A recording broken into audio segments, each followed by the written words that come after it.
எல்லாருக்கும் நமஸ்காரம். இன்னைக்கு திருக்கோளூர் பெண் பிள்ளை ரகசியத்துல 35வது வசனம். இவ்வளவெல்லாம் சொல்லி ராமானுஜர் சொன்ன அப்புறம் அவ என்ன சொல்றா, அடுத்தது இவர் இருக்குன்னு சொல்றாரா, என்ன இருக்குன்னு சொல்றீங்களே, நான் என்ன இரு மன்னரை பெற்றேனோ வால்மீகரை போலே, இரு மன்னரை பெற்றேனோ வால்மீகரை போலே அப்படின்ற. இது சொன்ன உடனே இவர் ராமானுஜர் ஆச்சரியமா கேட்டுக்கிறார், யார் அவ அப்படி தெரியாத மாதிரி கேட்கிறார் அவர்கிட்ட. அவன் அவன் கதை சொல்ல கேட்டுக்கிறா. இரு மன்னர் யாருன்னா, இரு மன்னரை பெற்றேனோ வால்மீகரை போலே. அவர் என்ன பண்றார், ஒரு ஒரு காட்டுல ரத்னாகர்னு ஒரு திருடம். அவன் இதான் அந்த அந்த இந்த இந்த பாட்டுக்கு கதை இதுதான். ரத்னாகரனுக்கு ஒரு திருடம். அவன் என்ன பண்றான், ஊரெல்லாம் திருடின்னு இருக்கான். எல்லாரையும் போற வர கும்பலையெல்லாம் வழி மறைச்சு அடிச்சு பிடிச்சி பரட்டி கொண்டு போய் அவன் வீட்டுக்கு கொடுத்துருவான். அவன் அந்த ஊரே அவனுக்கு சொந்தக்கார ஊர் தான். அந்த வேடு இது காட்டு வேடன். அவன் அந்த ஊர்ல அதை அடிச்சு பிடிச்சி கொண்டு போய் கொடுக்கறது எல்லாரும் அவாவா சாப்பிடுவான். அவாவா வச்சுட்டு அவளுக்கு பொழப்பே அதுதான். இவனை தான் நம்பி இருக்கா. இது மாதிரி இருக்கு. இவன் இது மாதிரி பண்ணிட்டு இருக்கும்போது இவனுடைய பிறவி, இவனுடைய பிறப்பு விசேஷம் என்ன ஏதுன்றதுலாம் நாரதருக்கு தெரியும். நாரதர் இவனை வழிமாற்றணுன்றதுக்காக என்ன பண்றாரு, வராரு அந்த காட்டுல. இந்த காட்டுல அப்படி அவர்கிட்ட நெல் இருக்கிறதெல்லாம் கொடுன்னுவார். அந்த ரத்னாகர் மடக்குவான். மடக்கணும்னா இவர் எல்லாத்தையும் கொடுத்துருவார். சரி, நான் கொடுத்துருவேன் எல்லாத்தையும், என்கிட்ட ஒன்றும் இல்லை கையில், என்கிட்ட என்ன இருக்க போகிறது, இருந்ததை கொடுத்தாச்சு, உங்ககிட்ட ஒன்றும் இல்லை, நீ ஒன்று பண்ணு, இதெல்லாம் கொண்டு போய் கொடுத்துட்டு, இப்போ நீ கொடுத்துருக்கியே, இப்போ நீ இதெல்லாம் திருடுறதெல்லாம் பாவம் இல்லையா அப்படின்னு. இந்த மாதிரி படிச்சு கொடுக்குறதெல்லாம் பாவம் இல்லையான்னு கேட்பார் நாரதர். கேட்கும்போது ஆமாம் பாவம் தான், அதுக்கு என்ன பண்ணுறது, நான் மட்டுமா சாப்பிட்றேன், எங்கள் காட்டில் எல்லாரும் எங்கள் குடும்பமே சாப்பிட்றது, அவளுக்கெல்லாம் அந்த பாவம் இல்லையான்னு அப்படின்னு. சரி நீ பண்ணு, நீ இவ்வளவு கொண்டு போய் கொடுக்குறிய, இது எல்லாம் உங்கள் ஃபேமிலியில் வாங்கிக்கிறாளே, நீ கொண்டு போய் கொடுக்கறதையெல்லாம் வாங்கிக்கிறா இல்லையா, வாங்கிக்கும்போது நீ கொடுக்குற பாவங்களை அவள் ஏற்றுக்கிறாளா, நீ செஞ்ச பாவங்களை அவள் ஏற்றுக்கிறாளா, பாவத்துலேயும் இதே மாதிரி பங்கு எடுத்துக்கிறாளான்னு கேளு. பாவத்தில் அவளை ஒரு பங்கு எடுத்துக்க சொல்லு. நீ செய்கிற பாவம், நீ பண்ணுறது பாவம்னு ஒத்துக்கிற இல்லையா, இந்த பாவத்தில் நான் இவ்வளவு சம்பாதிச்சு உங்களுக்கு தான் கொடுக்குறேன், அதெல்லாம் இந்த பாவத்துலேயும் கொஞ்சம் நீங்கள் எடுத்துக்கோன்னு சொல்லி கேட்டு பார்த்துருவா. கேட்டு பாருங்க, அதெல்லாம் எடுத்துப்பாங்க, அது ஒன்றும் இல்லைன்னு வேறவர். நான் இங்கேயே இருக்கேன், நீ போய் கேட்டுட்டு என்கிட்ட வா மறுபடியும் அப்படின்னு. இந்த ரத்னாகர் போவான். போய் இது மாதிரி நான் எவ்வளவு கொள்ளையெல்லாம் அடிச்சு வந்து உங்களுக்கு எல்லாரும் கொடுக்குறேன், முதல்ல அம்மா அப்பா கிட்ட கேட்பான், என்னோட பாவத்தில் நீங்கள் ஏற்றுப்பீங்களான்னு. அது எப்படி உங்கள் பாவத்தில் உன் பாவத்தில் நாங்கள் ஏற்றுக்க முடியும், பண்ணியது பாவம், நீ கொண்டு கொடுத்தா நாங்கள் சாப்பிட்றோம், அவ்வளோதான். உன்னோட பாவம், நீ எதை பண்ணி எந்த பாவத்தில் நீ எவ்வளோ பாவம் பண்ணி என்ன கொடுத்துருக்கன்றதெல்லாம் எங்களுக்கு எப்படி பார்த்துருக்கீங்க, நாங்கள் எப்படி சார் பண்ணிடுவோம். அப்போ தான் இவருக்கு ஷாக் ஆகும், அப்பா அம்மாவே இப்படி சொல்கிறாங்க. அப்புறம் ஊரில் இருக்கிற சொந்தக்காரா, அந்த ஊரே அவனோட சொந்தம் தான், அந்த ஊரே அடித்து கொள்ளையடிச்சு கொண்டு கொடுக்கறதுனால பிழைக்கும். எல்லாரும் கேட்பா, எல்லாருமே பாவத்தை ஏற்றுக்க மாட்டேன்னுவா. பாவத்தை ஏற்றுக்க மாட்டேன்னு உடனே தான் இவனுக்கு ஞானம் பிறக்கும். ஆகா, நம்ம யாருக்காக இவ்வளோ நாள் இவ்வளோ கஷ்டப்பட்டு இப்படி எல்லாம் பண்ணியிருந்தோம் அப்படின்ட்டு யோசனை பண்ணிட்டு நேராக மறுபடியும் திரும்பி வருவோம். வரும்போது நாரதர் அங்கே நின்றுட்டுப்பார். நாரதர் வந்தோடனே நாரதர் காலில் விழுவோம். விழுந்து இது மாதிரி நான் கேட்டேன் வீட்டில், பாவத்தை ஏற்றுக்கிறதுக்கு தயாராக இல்லை அப்படின்னா. அதான் நீ இவ்வளவு சம்பாதிச்சு கொண்டு போய் கொடுக்கறதெல்லாம் ஏற்றுக்கிறதுக்கு தயாராக இருந்தவா, உன் பாவத்தை ஏற்றுக்கிறதுக்கு தயாராக இல்லை இல்லையா, அப்போ நீ என்ன பண்ணணும், நீ செஞ்ச பாவங்கள் எல்லாம் நீ தான் கழிக்கணும் அப்படின்னு. நான் எப்படி கழிக்க முடியும், நான் செஞ்சுக்கிற பாவம் தான் எனக்கு தெரியுது, அந்த பாவத்தையெல்லாம் நான் எப்படி கழிப்பேன் அப்படின்னு கேட்பார். நாரதர்கிட்ட கேட்பார்.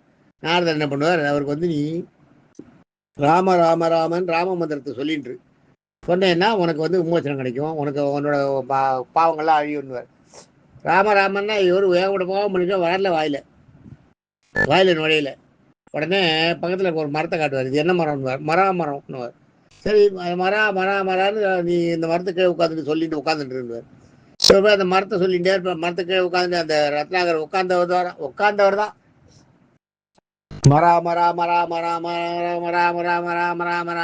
சொல்லி மரான்னு சொல்லி கடைசியில் அது ராமன் வந்துடும். ராமன் வந்தவுடனே அவருக்கு ராமநாமம் ஜபிச்ச இது வந்துடும். அவ்வளோதான். அந்த கொஞ்சம் ராமநாமத்தை ஜபிச்ச உடனே அவருக்கு அந்த நிஷ்டை வந்துடும். நிஷ்டையில் அப்படியே கண்ணு மணி அப்படியே அங்கேயே உட்காந்து ராமநாமத்தையே ஜபம் பண்ணிட்டே இருப்பார். அப்படியே வளர்ந்துடும், பெரிய புத்தா வளர்ந்துடும். புத்து அவருக்கு மேலே குறையான் புத்து கட்டுரும். வால்மீகம்னா புத்து, ஞாபகம் வச்சுக்கோ, வால்மீகம்னா புத்து, அதனால தான் அவருக்கு பேர் வால்மீகின்னு பேர். இவர் என்ன பண்றார், இவர் வர உடனே இவரோட தவப்பலன் பிரம்மலோகத்தில் அடிக்கிறது. உடனே பிரம்மாவே நேரம் வர தன் கையில் இந்த கமண்டல தீர்த்தத்தை தெளிச்சு அந்த புத்தையெல்லாம் நகர்த்திட்டு அவரை எழுப்புறார். எழுப்பி, நீ வந்து இப்போ உன்னோட மேலே புத்து கட்டிடுது, இனிமேல் நீ ரத்னாகர் இல்லை, உன் பேர் வால்மீகின்னு பேர். நீ வந்து ராமாயணத்தை எழுது. ராமாயணத்தை எழுதுறதுக்கு உனக்கு இப்போ பிள்ளையார் ஹெல்ப் பண்ணுவார். ராமாயணத்தில் இருக்க கதைகள்லாம் வரும், அந்த கதைகளை எல்லாம் முடிச்செல்லாம் பார்த்து அவர் எழுதுவார் உனக்கு. நீ சொல்ல சொல்ல அவர் எழுதுவார் அப்படின்ட்டுவார். இவ்வளோ பெரிய பெரிய புலவராகி இவர் கண்மணி காட்சியாக ஓடும் ராமாயணம். ராமாயணம் காட்சியாக ஓடுறத சொல்லுவார். 24,000 ஸ்லோகம் ராமாயணம், ஞாபகம் வச்சுக்கோ. 24,000 ஸ்லோகத்தை வச்சு ராமாயணம் இதை எழுதுறாரு. அதே மாதிரி காயத்ரி மந்திரமும் 24 அக்ஷரங்களை சேர்ந்தது, 24 பதங்களை சேர்ந்தது. அதனால அதுக்கும் அந்த அந்த 24 பதங்கள் இருக்கிறதுனால தான் அது அந்த காயத்ரி மந்திரத்துக்கு வந்து காயத்ரி மந்திரத்தை ஒரு தடவை சொன்னோம்னா அது ராமாயணத்தையே நீங்கள் முழுசாக படிச்சது கத்தணுவாங்க. இந்த ராமாயணத்தை சொல்றார். இந்த ராமாயணத்தை சொல்லும்போது ராமாயணத்தில் என்ன பண்ணுறாரு, சீதை ராமர் என்ன பண்ணுறாரு, கடைசியில் ராமர் வந்து இப்போ முதல்ல ஒரு தடவை ஜெயிச்சுடுறார். ராவணன் ஜெயிச்சு சீதையை சேர்த்துக்கும் போது ஊர் உலகம் ஏதாவது சொல்ல போகிறதுன்றதாக அவளை வந்து நீ அக்னி பிரவேசம் பண்ணிட்டு வான்னு. அக்னி பிரவேசம் பண்ணிட்டு வான்னு சொல்லும்போது என்ன ஆகும்னா, இவ போய் சீதை சரின்ட்டு போயிடுவா. சரின்னு போய் அக்னி பிரவேசம்ன்றது நெருப்பில் இறங்கி வரணும். நெருப்பில் இறங்குவார். இறங்கின உடனே அக்னி பகவான் வந்துடுவார். அக்னி பகவான் வந்து ராமர்கிட்ட, இவனோட கற்பாயை தீ என்ன சுற்றுத்துறாமா, நீ இது மாதிரி பண்ணிட்டியே அப்படின்னுவார். எல்லாரும் அவ்வளோ பேர் சேர்ந்துருக்க இடத்துல, அவ்வளோ பேர் இடத்துல. அதுக்கப்புறம் ராமர் அவளை சேர்த்துப்பார். இது வந்து எதுக்குன்னா அந்த உலகத்துக்கு தெரியணுன்றதுக்காக. அங்கே இருக்கவளுக்கெல்லாம் ராமர் வந்து இவர் போய் இவ்வளோ நாள் அங்கே இருந்தால் ராவணங்கிட்ட இவ கற்புடைய உத்தமையாக இருக்காளா அப்படின்றது இவருக்கு தெரியும், ராமருக்கு தெரியும். ஆனால் பூலோகம் தெரியும் இல்லையா, எல்லா ஜனங்கள்லாம் நம்பணும் இல்லையா, அதுக்காக அவளை சொல்லி அப்போ ராமரை எல்லாரும் தூத்துவா. ராமர் தம் மேலே பழியை போட்டு இப்படி ஒரு இது வாங்கியிருக்கானே, இப்படி ஒரு இதை அந்த ராமர் பண்ணலாமா, இப்படி ஒரு தண்டனை அவளுக்கு கொடுக்கலாமா, நெருப்பு சொல்லலாமான்னு எல்லாம் ஜனங்கள்லாம் அலரும். அதை சொல்லுவார் இந்த இடத்துல. இதே மாதிரி என்ன பண்றார், இவர் நாட்டில் போய் அரசாட்டம் இருக்கும்போது மாறு வேஷத்துல சுற்றி போறார். மாறு வேஷத்துல ஊரெல்லாம் சுற்றின்னு போகும்போது ஒரு வண்ணாங்க குடும்பத்தில் சண்டை நடக்கும். வண்ணா சேர்க்க மாட்டேன்னுவா. அந்த லேடி வாசலில் உட்காந்து அழுவா. என்னன்னு கிட்ட போய் பார்த்தேன், அவ வந்து முதல்ல ஒரு நாள் வீட்டில் இல்லாத வேற எங்கேயோ போயிட்டு வந்திருப்பா. வீட்டில் இருக்க மாட்டான். மறுநாள் அவள் வீட்டுக்கு வரும்போது அவளை சேர்க்க மாட்டான் அந்த வண்ணா. அப்பா அவன் சொல்லுவான், அந்த வண்ணாங்கிட்ட இவர் மாறு வேஷத்தில் இருக்கார், ராமர் வந்திருக்காருன்னு தெரியாது. ஆனால் அவன் அந்த பஞ்சாயத்தில் சொல்லுவான், நான் என்ன இது ராமர் நினச்சுட்டியா, நீ எங்கேயாலும் போய் இருந்துட்டு வந்தேன்னா உன்னை உள்ளே சேர்த்துக்கிறதுக்கு, நான் அதெல்லாம் சேர்த்துக்க மாட்டேன். நீ உன்னோட கற்பான பண்ணிதானான்றது எனக்கு சந்தேகமாக இருக்குது, அதனால் நான் சேர்க்க மாட்டேன்னு. சேர்க்க மாட்டேன்னு உடனே ராமருக்கு பொறி தட்டும்.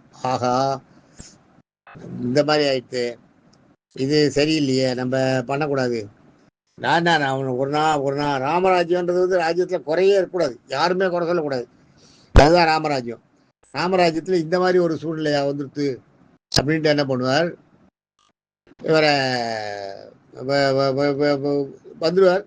அரண்மனைக்கு வந்துட்டு லட்சுமணனை கூப்பிடுவார். லட்சுமணனை கூப்பிட்டு வந்து சீதையை கொண்டு போய் காட்டில் விட்டுவார்னுவார். எதுக்குன்னே சொல்ல மாட்டார். லட்சுமணன் எவ்வளோ என்ன ஏதுன்னு கேட்பான். நான் சொல்கிறேன் நீ செய்யணுவார்.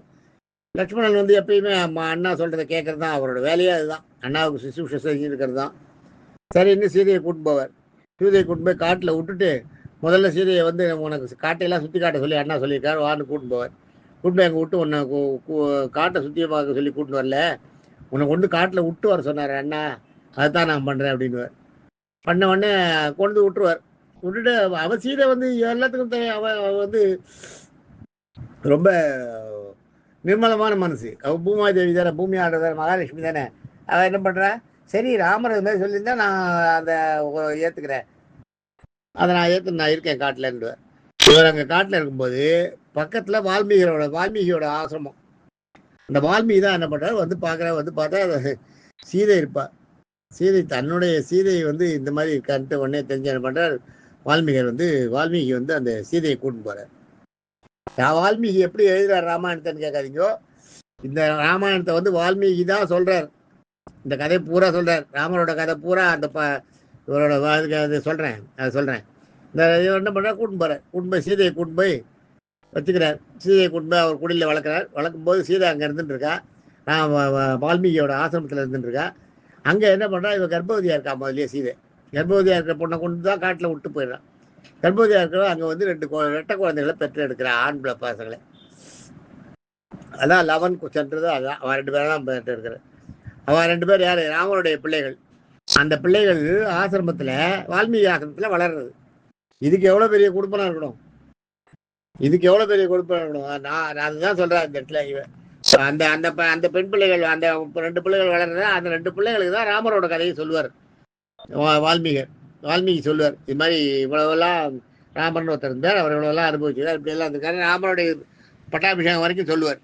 பட்டாபிஷேகத்துக்கு அப்புறம் தான் இது நடக்கிறது இல்லையா? இப்போ ராமர் பட்டாபிஷேகம் பண்ணிட்டு அதுக்கப்புறம் அவர் 12,000 வருஷம் ஆண்டதா அர்த்தம், ஆண்டதா இருக்கு. அதுக்கு நடுவில் தான் இது நடக்கிறது. வால்மீகர் அவர் சிரஞ்சீவி, அவர் எப்பயுமே வால்மீகி சிரஞ்சீவி, அவர் அப்படியே இருப்பார். அவர் காலத்தில் இது பின்னாடி வால்மீகி ராமாயணம்லாம் எழுதினப்புறம் அவர் ஆசிரமம் அமைச்சிட்டு அங்கே இருந்தப்ப அந்த காட்டில் தான் கொண்டு விடுறதா இதில் இருக்குது, நம்ம புராணங்கள்ல இருக்குது. அங்கே கொண்டு விடும்போது அந்த அந்த 2 குழந்தைகள் இருக்கு பாருங்க, அதை தான் சொல்கிறாரு. 2 மன்னரை பெற்றேனும் வால்மீகி போலேன்னு இவ சொல்கிறா. திருக்கோளூர் பெண் பிள்ளை சொல்கிறா. 2 மன்னர்ன்றது யாரு? லவன் குசனை சொல்கிறா. லவன் குசன் 2 பேரை பெற்றேனோன்னா அடைந்தேனோன்னு அர்த்தம். இந்த இடத்துல பெற்றேனோன்னா பெற்றெடுத்தேனோன்னு இல்லை, பெற்று எடுத்து வெளியில் எடுத்தேனோன்றது இல்லை, அடைந்தேனோன்றது. பெற்றேனோன்றது அடையிறது. அடைந்தேனோ வால்மீகரை போல, வால்மீகி போல நான் அது மாதிரி பண்ண முடிஞ்சுதா என்னால்? வால்மீகரை மாதிரி என்னால் 2 குழந்தைகளை வளர்க்க முடிஞ்சுதா? என்ன ராமனுடைய குழந்தைகள் 2 மன்னர்கள், அந்த 2 குழந்தைகளை என்னால் வளர்க்க முடிஞ்சுதா? ராஜாவாச்சு அதுகளை என்னால் வளர்க்க முடிஞ்சுதா? நான் ஒரு சாதாரண ஒரு வயலில் கிடக்கிற முயல் புழுக்க, மறுபடியும் அதான் சொல்கிறேன், தரையில் கிடந்தா என்ன, வயலில் கிடந்தா என்ன, வரப்பில் கிடந்தா என்ன? வரப்பில்ன்றது தரையில், வயலில் என்ன வயலுக்குள்ளே, அதாவது வயலுக்குள்ளே இருந்து எருவாகி நான் அந்த பயிர்களுக்கு எருவாகி பயிர் வழியாக பலன் கொடுத்தா என்ன? இல்லை அந்த பலனே கொடுத்தா நான் தரையிலேயே கிடந்து போனாதான் என்ன? நான் என்ன ஒரு சாதாரண எலி புழுக்க, ஒரு சின்ன முயல் புழுக்க, என்னால் என்ன ஆக போகிறது அப்படின்றத சொல்கிறா அவ. அதை சொல்லி இந்த வார்த்தையை அதுதான் இந்த 35வது வசனம். 2 மன்னரை பெற்றேனோ வால்மீகரை போலே. வால்மீகின்றது வால்மீகி வால்மீகி முனிவரை பெற்றவர். 2 மன்னன்றது இந்த இடத்துல யாரை சொல்றான்னா லவனையும் குச்சனையும் சொல்றா. ராமருடைய குழந்தைகளை தான் வளர்க்குற ஒரு பாக்கியம் யாருக்கு கிடைக்கும்? ஒருத்தருக்குமே கிடைக்காது இல்லையா? அது வால்மீகி தான் கிடைச்சிருக்கு. அவன் சொல்றது கரெக்ட் தான். அது மாதிரி நான் எனக்கு ஏதாவது அந்த மாதிரி பாக்கியம் கிடைச்சதா? யாராவது 2 மன்னர்களை தெய்வத்தோட குழந்தைகளை வளர்க்குற மாதிரி எனக்கு ஏதாவது பாக்கியம் கிடைச்சதா? அதெல்லாம் ஒன்றும் கிடைக்குது. நான் சாதாரண பொண்ணு தானே, நான் சாதாரண மோர் விற்கிற பொம்பளை தானே, அது தானே, நான் போகிறேன் ஊரை விட்டு அப்படின்னு சொல்லுவார். ராமானுஜர் அவளை மடக்கி இன்னும் சொல்லுன்னுவார். அடுத்தது பிரவேசத்துக்கு சொல்லுவார். அதை அடுத்ததில் பார்ப்போம். தேங்க்யூ.